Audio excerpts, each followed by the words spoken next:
Oke, Assalamualaikum warahmatullahi wabarakatuh. Waalaikumsalam. Salam sejahtera untuk semuanya, salam kenal. Saya Bu Asih dari program studi ilmu kelautan. Di sini saya akan menyampaikan sedikit tentang program studi ilmu kelautan yang ada di Fakultas Perikanan dan Kelautan Uniro Tuban. Di sini yang perlu adik-adik ketahui bahwa di Fakultas Perikanan Kelautan Uniro Tuban itu ada 2 program studi, di mana program studi tersebut sudah disampaikan oleh Ibu Dekan kita, Bu Dr. Rahma, menyampaikan bahwa ada program studi ilmu perikanan dan juga ada program studi ilmu kelautan. Di mana program studi ilmu kelautan kebetulan sekali saya Bu Asih yang menjadi ketua program studinya. Di sini saya akan menyampaikan tentang visi dan misi dari program studi ilmu kelautan. Untuk visi dari program studi ilmu kelautan yaitu mampu menghasilkan sarjana kelautan yang terampil, mampu berpikir, berkarakter, dan mengembangkan ilmu dan teknologi kelautan.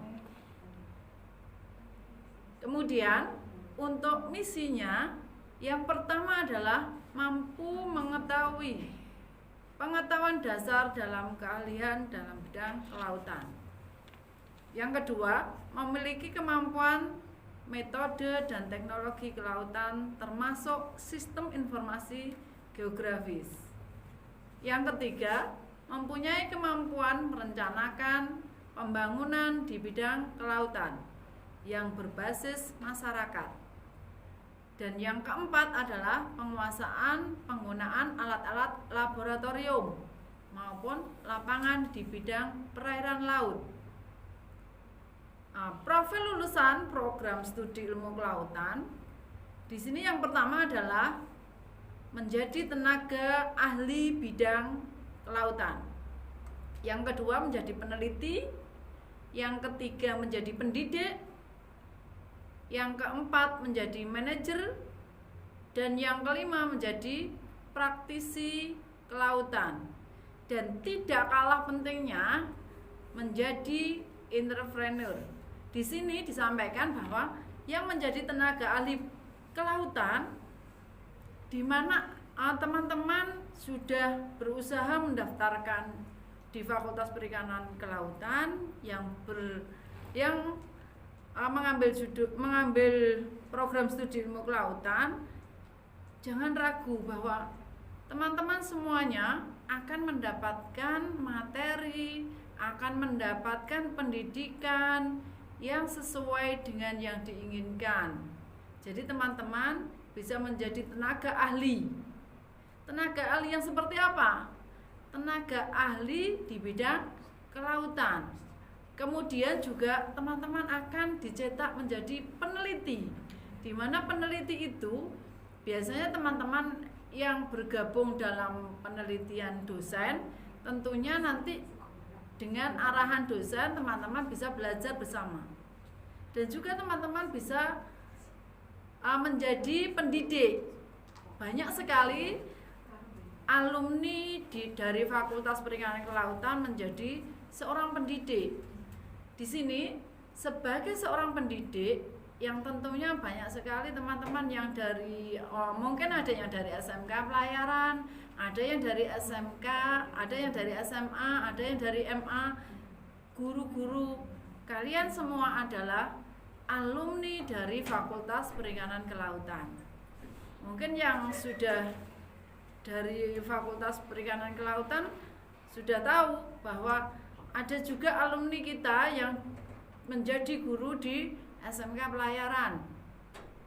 Dan juga yang di sini saya sampaikan bahwa untuk metode perkuliahan, bagaimana toh metode perkuliahan yang ada di Fakultas Perikanan Kelautan, terutama di program studi ilmu kelautan, itu metode perkuliahannya ada metode reguler yang dari SMA dan metode transfer, tentunya dari D2 atau D3. Bagaimana prosesnya? Dari reguler yang namanya SMA itu pendaftarannya secara biasa, artinya daftar secara online, kemudian mengikuti perkuliahan sama seperti teman-teman biasa. Dan juga ada reguler dari SMA, pengambilannya melalui ekstensi. Bagaimana cara perkuliahannya?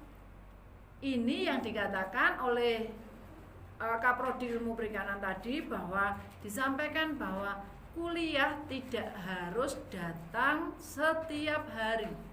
Jadi kuliah itu bisa dilaksanakan fleksibel, artinya bisa sambil kerja, bisa sambil kuliah. Jadi di sini ada program ekstensi juga untuk khusus bagi teman-teman yang bekerja. Jadi disediakan bahwa di Fakultas Perikanan Kelautan juga ada program ekstensi, di mana program ekstensi itu yang mengikuti biasanya banyak yang dari karyawan dan pegawai. Banyak pegawai yang sudah punya jabatan di luar sana tetapi belum memiliki gelar. Yang dimaksud di sini adalah tingkat jenjang karirnya belum bisa mendukung apabila belum ada gelar sarjana. Nah, biasanya seperti itu. Untuk mahasiswa transfer dari D2 maupun D3 itu biasanya ada teman-teman yang pindahan dari universitas di luar sana. Jadi di Fakultas Perikanan Kelautan juga menerima. Bagaimana Bu caranya untuk bisa masuk meneruskan dari D2 dari D2 atau D3? Nah, saudara bisa menemui kami di sini, nanti kita mengetahui berapa mata kuliah yang sudah diambil. Artinya mata kuliah yang pernah diambil di universitasnya kemudian dimatrikulasi, diakui sebagai mata kuliah yang diambil di Fakultas Perikanan Kelautan. Jadi contohnya ada mata kuliah umum, Pancasila, Kewarganegaraan, Bahasa Indonesia. Jika saudara sudah mengambil di sana, maka tinggal mengambil saja nilainya. Jadi tidak perlu menempuh lagi. Itu kelebihan dari D2 dan D3. Jadi teman-teman transfer itu jangan khawatir kalau nanti mata kuliahnya hilang, artinya nilainya hilang, harus mengambil lagi. Tidak. Di sini ada penyetaraan bahwa mata kuliah yang sudah diambil itu bisa diambil kembali tanpa harus mengikuti perkuliahan. Nah, itu jika program transfer. Kemudian di sini apa yang dipelajari di program studi ilmu kelautan? Saya sampaikan bahwa ada 146 SKS yang harus ditempuh dalam 8 semester. Dalam 8 semester, karena di Uniru itu sistemnya paket, jadi saudara besok akan mendapatkan per SKS-nya sudah ditentukan. Jadi contohnya kalau semester 1 itu kita akan mendapatkan 18 SKS. 18 SKS dari mana? Dari mata kuliah yang sudah ditempuh. Contohnya mata kuliah pendidikan agama. Nah, di situ berapa SKS? 2 SKS. Kemudian mata kuliah bahasa Indonesia 2 SKS. Itu dijumlah sampai menemukan 18 SKS. Itu contoh perhitungan per SKS dalam 1 semester.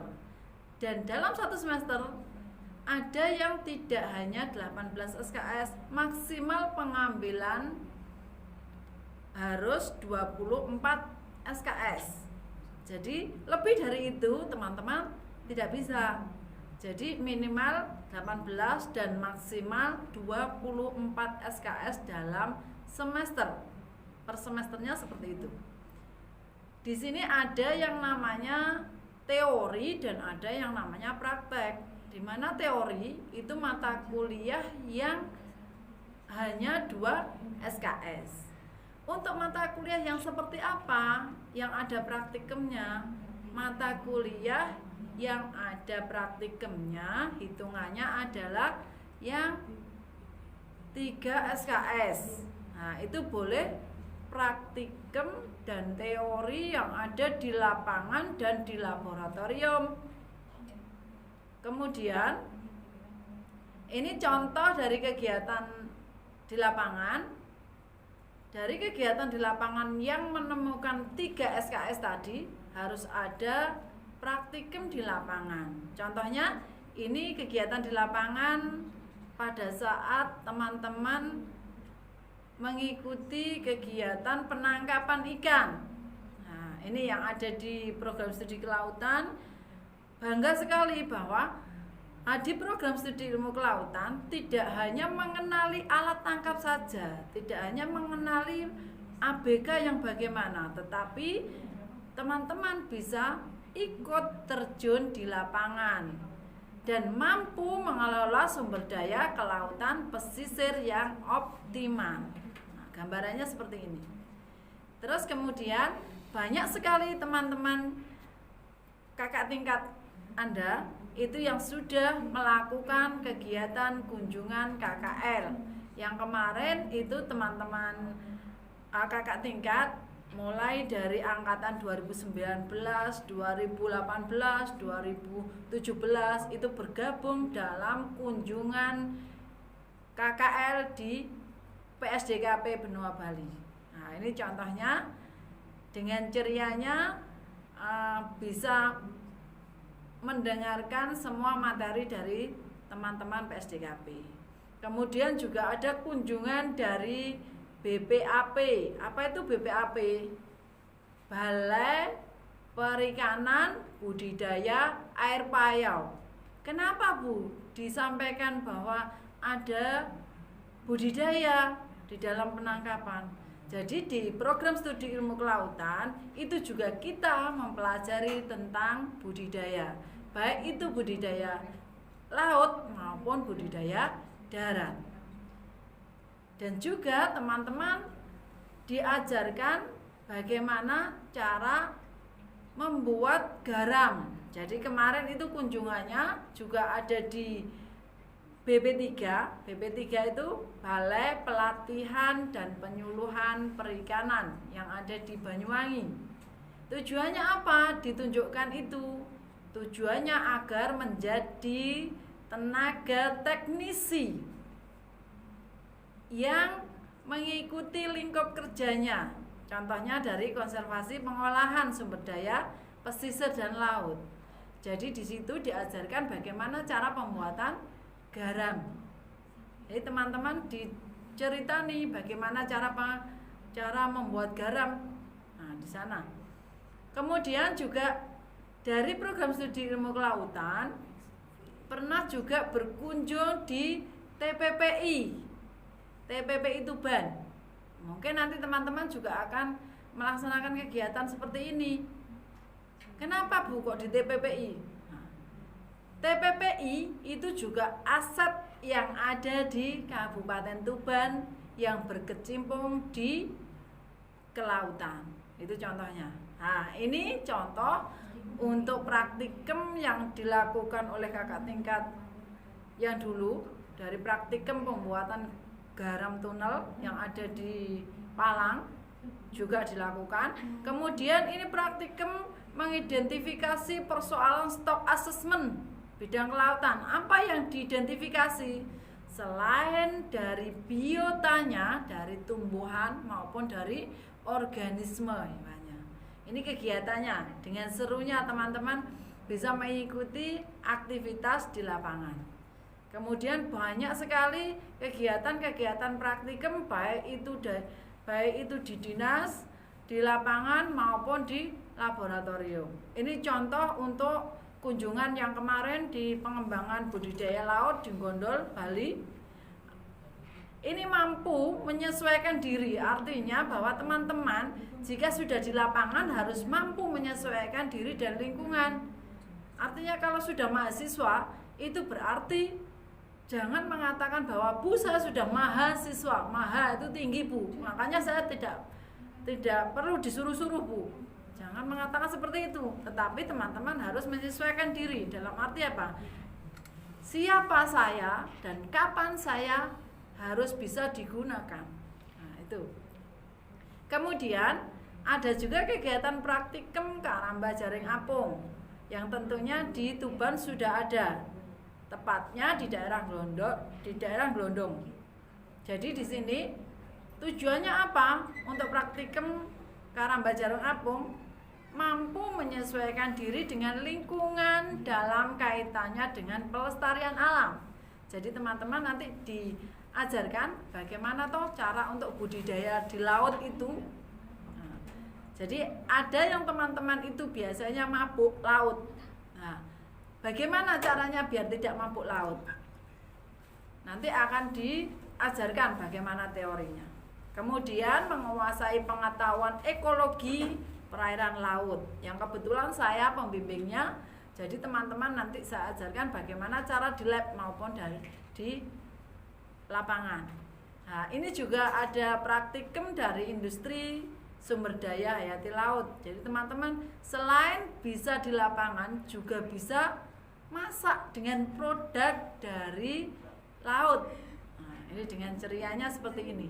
Dan tak kalah pentingnya teman-teman juga diajarkan bagaimana kegiatan praktikum selam dengan gambaran yang bisa dilihat.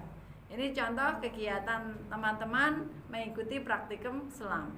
Kemudian teman-teman juga harus mampu mengoperasikan sistem informasi geografis yang sangat dibutuhkan oleh dinas BMKG. Ini kegiatan teman-teman di kakak tingkat saudara yang sudah mengoperasikan program Argis di BMKG. Nah, ini hasilnya. Kemudian yang tak kalah pentingnya adalah beasiswa yang ada di program studi ilmu kelautan. Yang pertama adalah bidik misi, kemudian PPA, peningkatan prestasi akademik, kemudian Basnas, kemudian PPA UM, itu peningkatan prestasi akademik usulan mahasiswa yang sudah diberikan. Dan yang terakhir adalah beasiswa UKT yang tahun ini akan terrealisasi. Kemudian yang terakhir adalah kegiatan saudara adalah menempuh, yang paling akhir adalah penyusunan proposal skripsi dari yang sudah Anda lalui selama 4 tahun. Mari bergabung bersama kami di program studi ilmu kelautan Fakultas Perikanan Kelautan Uniro Tuban. Terima kasih, saya akhiri. Wassalamualaikum warahmatullahi wabarakatuh.